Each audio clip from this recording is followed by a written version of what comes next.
Today on Game Talk Live, we're breaking down Call of Duty Black Ops 4 announcements, including their move away from single player and the reveal of their take on Battle Royale, Blackout. Let's lock and load.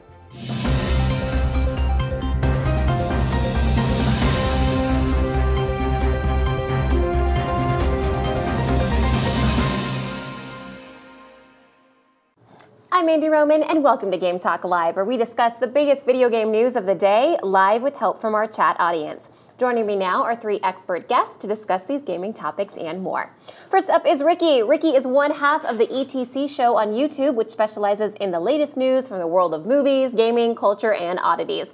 He writes and produces the daily news episodes, podcasts, live streams, and sometimes is able to squeeze in a few minutes to play Fortnite Battle Royale or Tabletop Simulator. Hi, Ricky.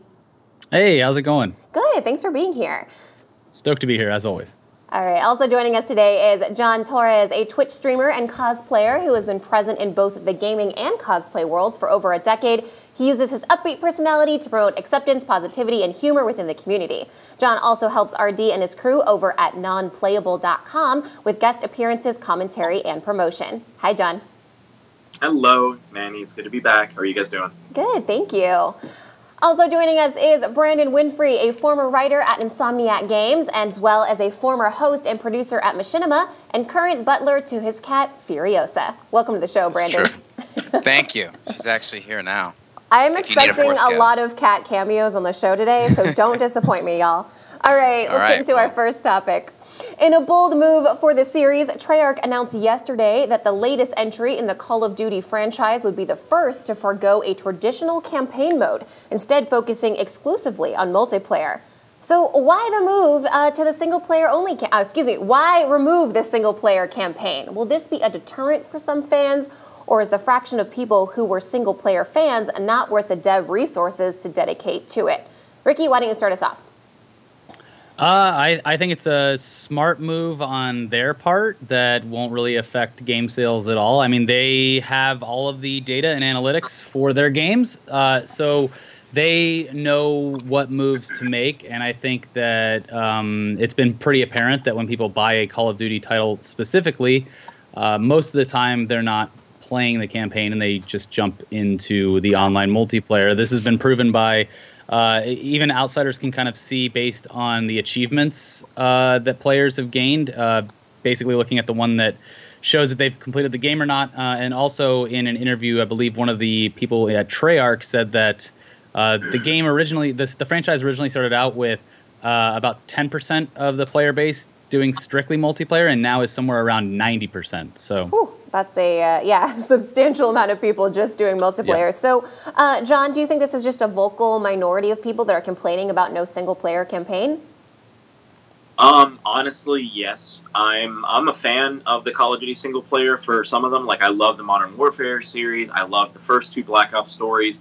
But I know that I'm in a minority of people who have actually beaten it or even played it. I used to manage at GameStop, and every time a new one come out, I would be like, oh, what did you think of the campaign? And like 9 out of 10 times people would be like, I haven't even touched it yet.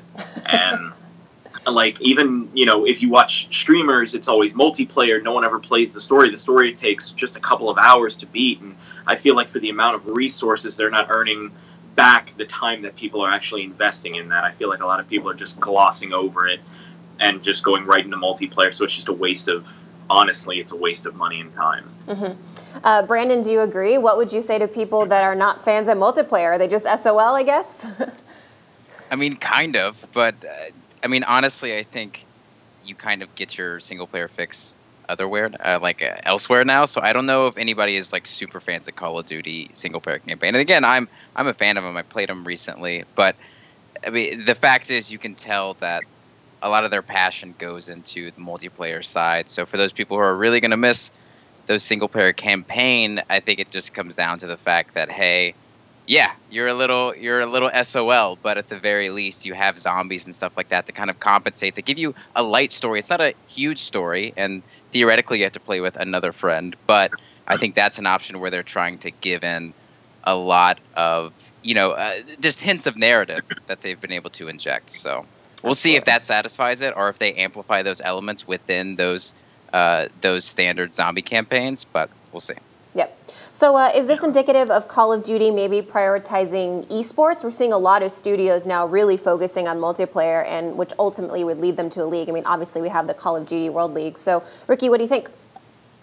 I mean, yeah, it makes perfect sense for them, and I think that it's really good the way that they're kind of doing it this year, because regardless of if there's a separate mode specifically for just doing the run and gun type of gameplay that people that are fans of Call of Duty are used to, I do like the approach where they've made it a little bit more like Rainbow Six Siege or Overwatch, where it's character based and it's going to be heavily reliant on teamwork, as opposed to who can get the most headshots or who has the highest KD. So it'll make the actual esports aspect of it a bit more interesting to watch, rather than just being a fan of the player that is the best sniper or something like that. So.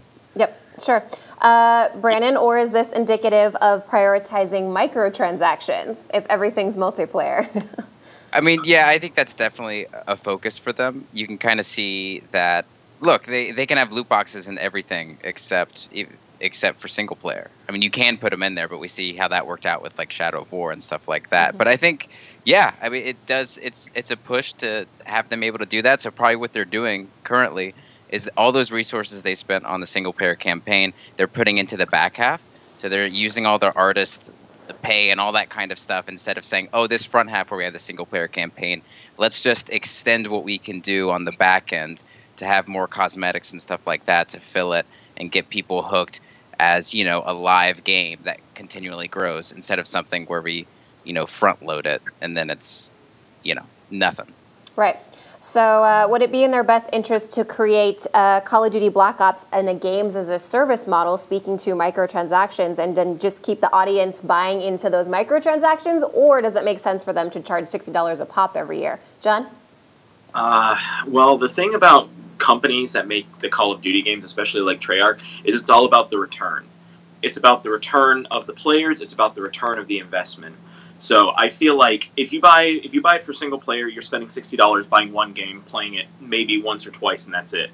But if you get 20-on-20 combat, then you have 40 copies of the game being sold on top of people wanting cosmetics, or if 4 friends want to get together, like if all 4 of us want to get together and play zombie mode, that's 4 copies sold plus they're probably going to have cosmetics or something like that for zombie mode. So it's like I feel like they're trying to right out of the gate now with microtransactions get a huge boost in not only sales but also transaction sales. So instead of just earning, let's say, $100 million in the first weekend, they might earn $300 million. So it's a smart business move, but a lot of gamers do feel burned by it. Mm-hmm. Ricky, do you think games as a service or annual releases are more profitable, or it's like, can you have both? I think that they're going to end up having both, specifically because of how many console players love this game and this series. It would be a bit harder for them to do it as a continual model on console, especially as recently consoles have been upgraded every other or every other 2 years instead of having a life cycle of a decade. You're constantly having upgrades and different ways to change the aspect of it. And I think as far as consoles concerned, they'll remain a yearly release. I think people are already used to it, and they're used to paying for it like that anyway. I am very interested in their apparent embrace of PC gaming, because as we've seen before, Call of Duty usually has PC on the back burner and has been first was an Xbox. Had an Xbox Live exclusives now, and then moved to PlayStation, where it had PlayStation exclusives and timed releases. And now it seems with the addition of or the partnership with Battle.net, that a lot of that stuff might be coming to PC in a way that is more accessible and thought of as more of upfront than as an afterthought. Mm-hmm. Yeah, and you guys might have seen on my own Twitter, if you guys are watching this show, how salty I've been about the confusion about Call of Duty being on Battle.net, and that does not mean Blizzard is developing Call of Duty. I have to repeat it over and over again. It's still a point of confusion for a lot of fans. But speaking of Blizzard and Battle.net, how does running the PC edition through Battle.net hurt the modding community? I mean, without an equivalent to kind of the Steam marketplace on Battle.net, do mods and downloads, will they exist now? Brandon? Probably not, unless they do something to really curate it, like the Steam does. But other than that, I don't think Call of Duty has ever been something where the devs have supported mods. And I don't honestly think, I mean, as far as I know, the mod community isn't vastly big, so it's not going to be there. And honestly, less people will be upset about that than the single player. So I doubt they care. Right. So let's talk about zombies here for a second, because as someone who has the only mode I've ever played for any Call of Duty is zombies, but it seems to be like an integral piece of the Black Ops. So what is it about the zombies mode that seems to strike such a chord with the audience? Could it carry its own title? Because to me it feels quite disconnected from the main game. John, what do you got? I think that, honestly, if Treyarch just decided to just come up with a zombies game, that it would sell just as well as Call of Duty, honestly. Because people that when they get bored of playing, half an hour or an hour and they have 4 friends online, everyone that I've ever seen, everyone I've been friends with, they're like, hey man, you want to play some zombies? Because not only is it just super tense gameplay, but it's also the randomization of what you're fighting, what you can get in the boxes. I mean, you can only plan so much. And it's just that 4-player co-op chaos that you get from games like Left 4 Dead, for games like Vermintide, where it's, everyone has to rely on everyone. It's not just about you, it's about your team. And I feel that the stories that they make behind them are really good. They're really solid. If you've ever played from 1 to 2 to 3, it's like the stories progressively get better. And this one has a very Lovecraftian sort of horror feel to it, along with, being able to jump in time. So I'm curious to see the weapons, the armor, what the characters look like. I mean, I really do think if they wanted to, Treyarch could just push out a solo zombie game completely separate from Call of Duty, and it would do well. Yeah. Brandon, do you agree? Do you think it could hold its own and be its own singular title?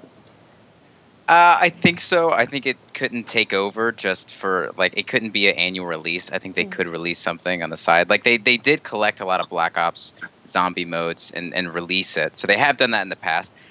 I don't think they're going to go out and make something completely different and have no multiplayer, because I think multiplayer is still the bread and butter. I think zombies is still more like a side dish.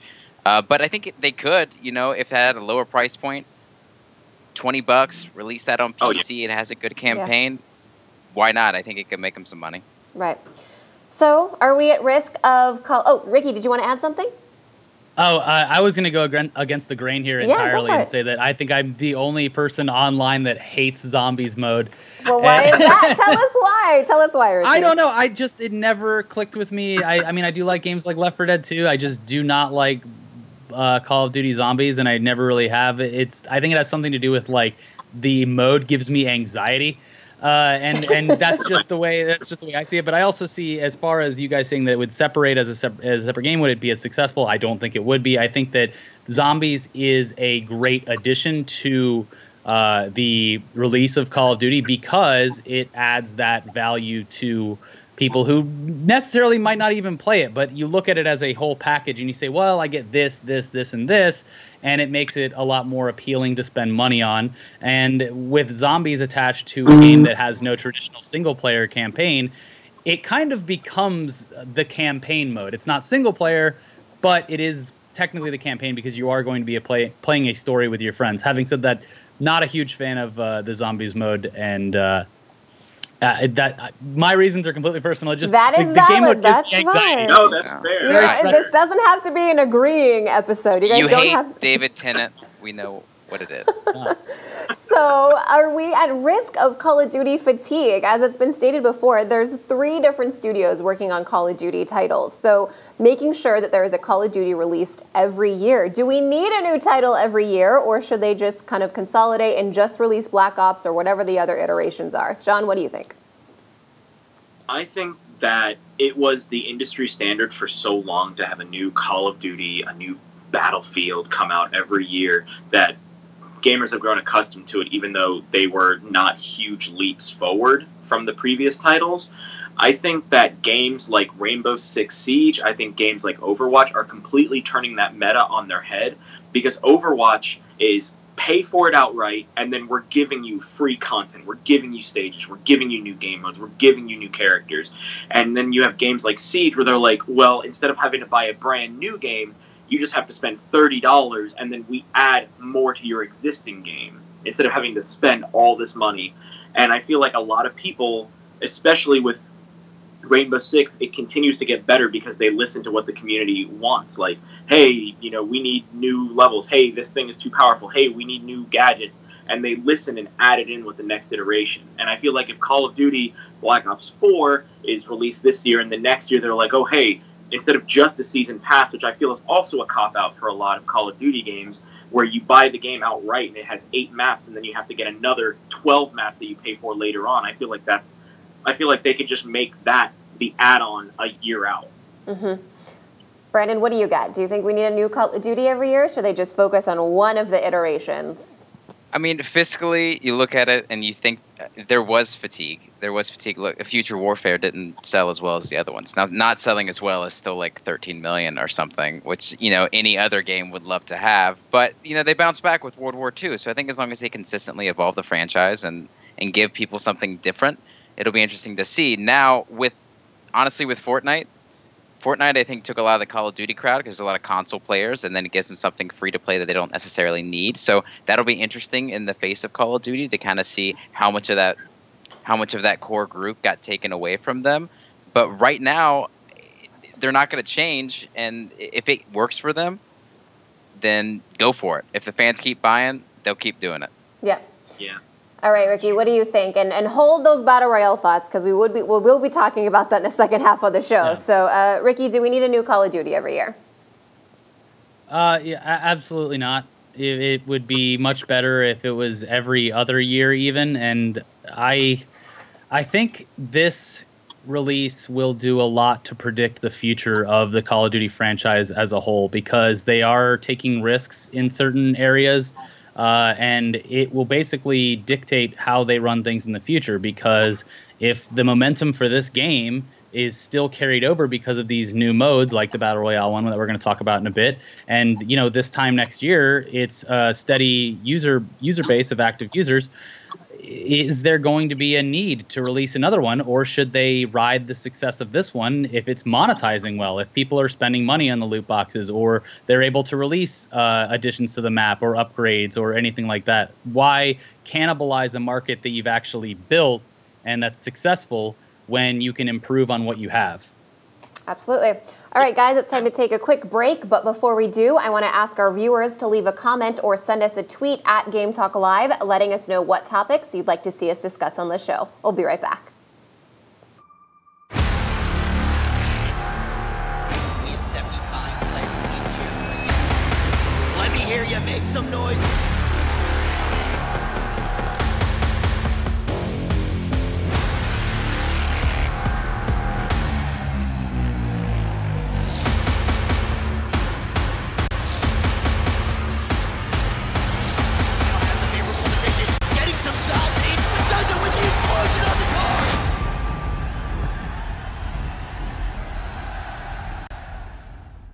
Hi, my name's Todd. We're going to be playing some H1Z1, and a lot of you out there are going to be able to win some prizes by guessing when our guests die. Sasha, are you ready to go play some H1Z1? Let's do this. I think we've seen this story before.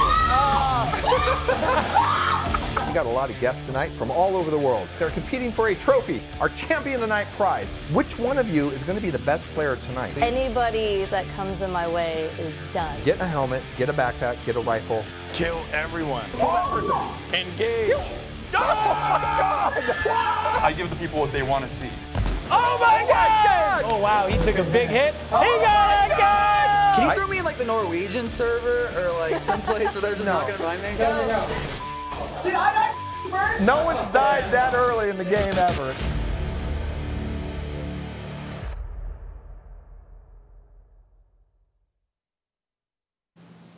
All right, welcome back, everybody.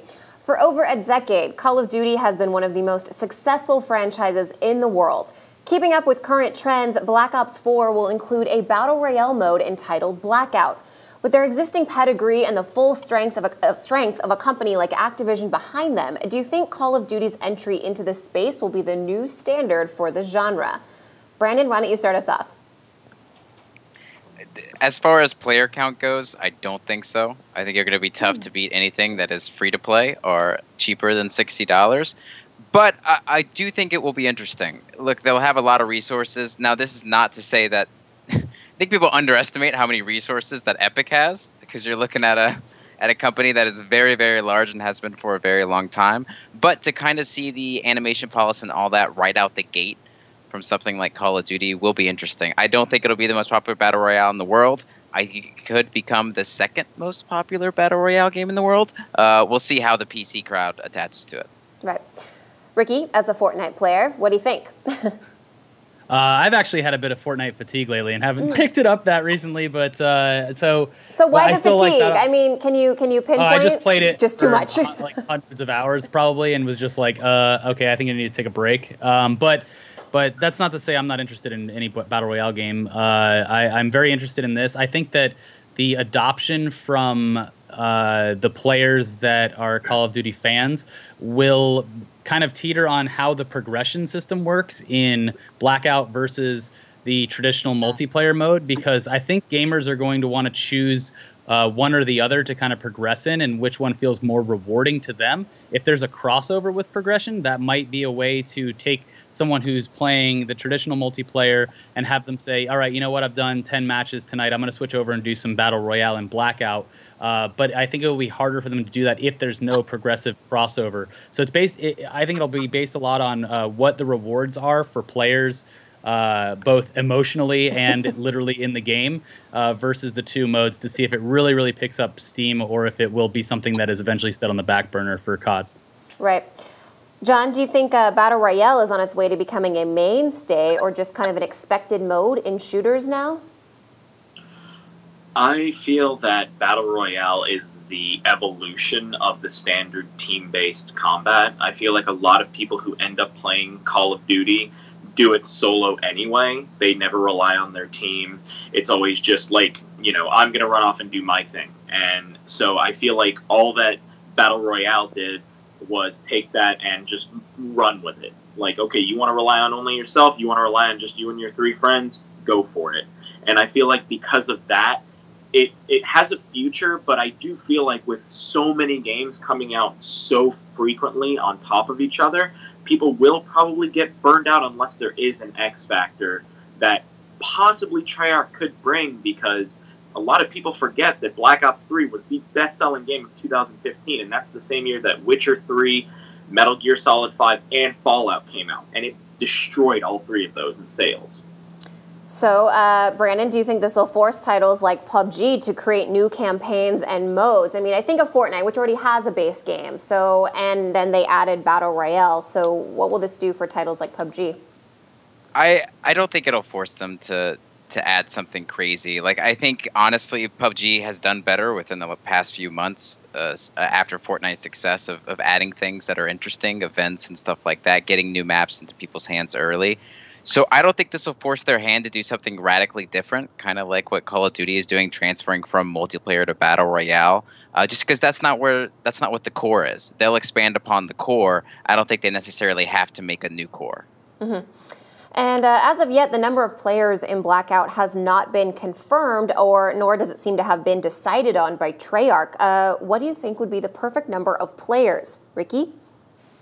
I mean, the perfect number is 100, but I doubt that they're going to be able to hit that number on console. It might be different for PC. Mm-hmm. It might be 100 players on PC. I'm not entirely sure. What I think is interesting about this, and that will definitely set it apart from the other battle royales that are out there, is the fact that you're going to have kind of different abilities with different characters. At least that's what it looks like if they're going to be using stuff from the basic multiplayer package, where your team can work together with different strengths to be able to conquer everyone else, unless you're doing single player, obviously. But it's something that game Paladins tried with their Battle Royale mode that was very brief, and I don't know if it's back yet, but it had roles that you would play as a team to progress towards the end of the match, where I think that'll be interesting, the squads version of their Blackout mode, to see if that's something that they lean into with having different roles for the players, and using those together will make you a better team. And that way you're not just going to have players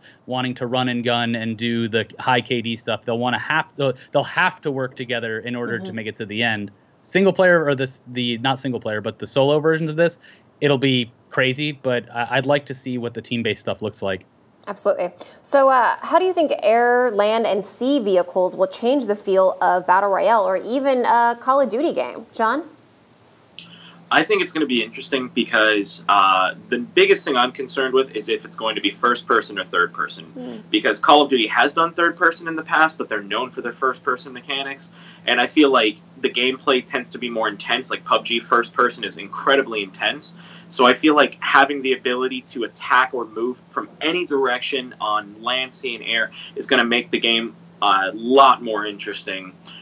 Because especially the air aspect, that's what I'm most interested in, because they've had cars and they've had boats in other games, but I'm curious as to what they mean with air. Are we talking hang gliders? Are we talking planes? Because they're saying it's like, what, 1,500 times the size of Nuketown, so that's massive for even 50 players. 100 players on there would be chaos, so I'm curious when you can attack from literally any angle in first person, how that's going to affect the gameplay. Yeah, I can just imagine a bunch of players just hiding out in the sky, just in their planes. Like, I'm just going to sit out here until the match ends. Well, then hopefully they give me like a rocket launcher that can do there heat seeking. Yeah, or there's like some sort of dogfights happening in the air. Who knows? So, Is Blackout meant to appeal, do you think, to existing fans of Call of Duty, or to bring in people that may have slept on shooters but become fans thanks to the Battle Royale genre? Brandon, what do you got? I think it's there to nurse the Battle Royale, sorry, not the Call of Duty crowd. I don't see anyone being like, never tried Call of Duty before, but I like Fortnite, so let me hop on over. I think it's literally just to kind of bring in all those years and millions of Call of Duty players that maybe have fallen off, but they see this as something interesting and new, and they want to hop back on. And maybe they've tried PUBG before, and it's like, oh yeah, I mean, I would love my Call of Duty mechanics with that. So I think it's for an existing fan base, not really to bring in anyone new. It's to bring back. Sure.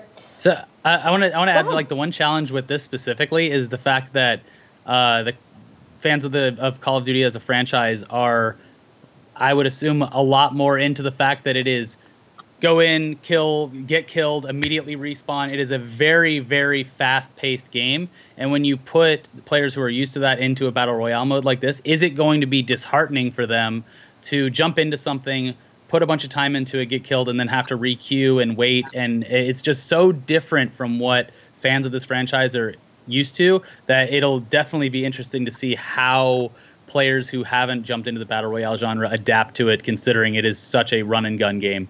Right, especially if you got to wait up to 100 players for a match to start. So can you guys pinpoint... Oh, go ahead. Yeah, John, please. Well, I was going to say the other thing that's very interesting that he mentioned that, because with the removal of the regenerating health as well, that's going to change completely how multiplayer is played in Call of Duty. Because instead of just running around the corner, shooting you, and then waiting 2 seconds to heal, I'm going to have to physically stop and heal myself mid-match, which is really going to break up the momentum, because in the gameplay footage that they showed, the momentum looked incredible, looked robust, but then having to do that and then stop and manually heal yourself just sounds like it's going to be...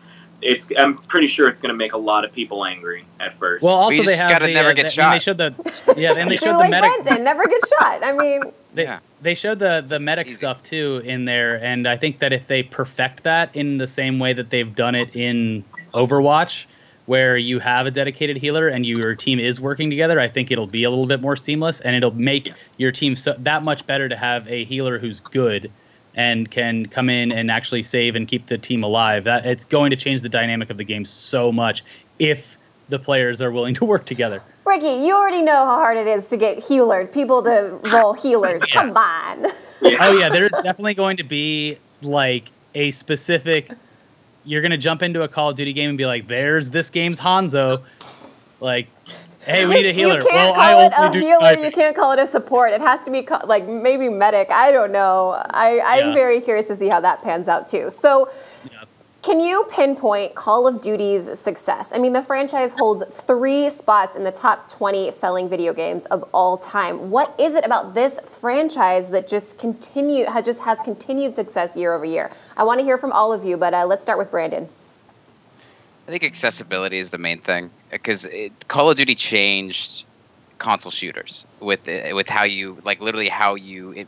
It's the first one to feel really good. Like, Halo was the first one that made it feel okay, but then Call of Duty reinvented it and made it feel good. And I think that brought a level of accessibility and also progression. Like, nobody can deny that Call of Duty has always been on the forefront of what it feels like to progress in a multiplayer game. And I think they got super lucky, and also talented. They're really talented, but they were lucky and they were able to just ride on that for so long. And, you know, to Activision's credit, they pumped these things out, and none of them were bad enough to where people completely wrote off the next one. Mm-hmm. So I think they were just able to go through, and also once they had all the money, they can pour all the money in and just make it super bombastic and make people want to come back.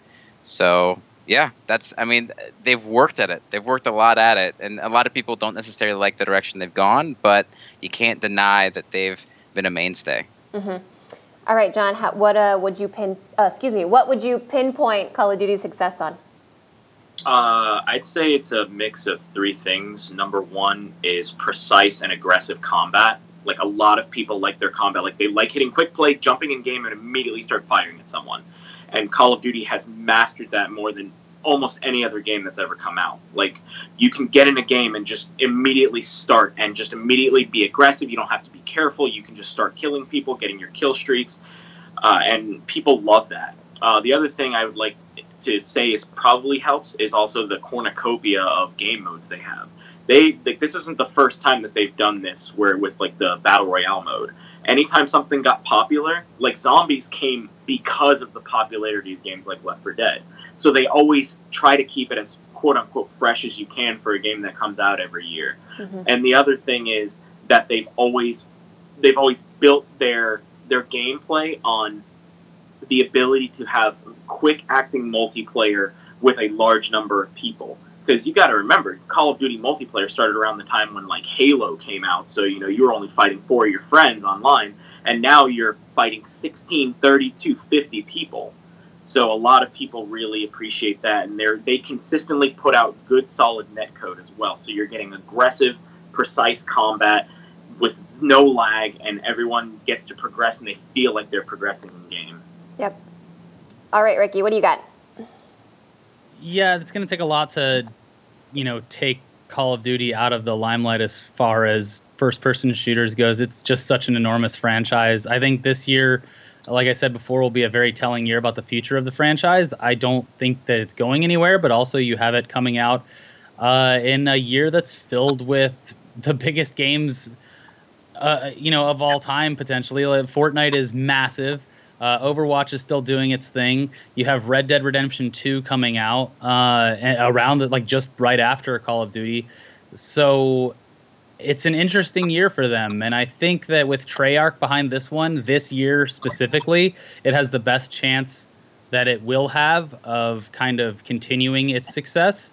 Sure. But that's completely reliant on how people accept it. And like you were saying earlier about people love running in and jumping and getting kills and then, you know, rinse and repeat. And that's actually it's enjoyable and the progression's great. But will the changes that they're making to multiplayer kind of turn some people off on it because they like that old school way of playing Call of Duty? So like I said, this year, very telling. Treyarch's the studio to do it. They have the best track record, I think, of all the Call of Duty games. But it'll be very telling come March of next year. All right, I want to thank all of our viewers and our guests for being here. Tell us where folks can find you on social media, and we'll start with Ricky. I'm on Twitter at RickyFTW, on Twitch at it's RickyFTW, ITS Ricky FTW, and on YouTube at ETC Show. Just search it up, and yeah, thanks for having me again. Thanks, Ricky. All right, John, where can people find you online? You can find me on Twitter and Twitch at The Rebel Tiger. I'm currently streaming a game of Bloodborne at night, and it's pretty fun. The audience they're telling me where to go and what to do. So, and you can find me on Instagram at rebel.tiger. And thanks for having me again. Thank you, John. All right, Brandon, where can people find you online? Just Twitter and Instagram at Winfrey. B and then Oprah's last name. And yeah, thank you. This was fun. It's my first time. I enjoyed it. All right. Well, thanks for being here, Brandon. And thanks to everyone who watched, commented, and shared the show. I'm Mandy Roman. Don't forget to like our Facebook page and watch Game Talk Live every Monday, Wednesday, and Friday at 2 p.m. Pacific. Have a great weekend, everybody.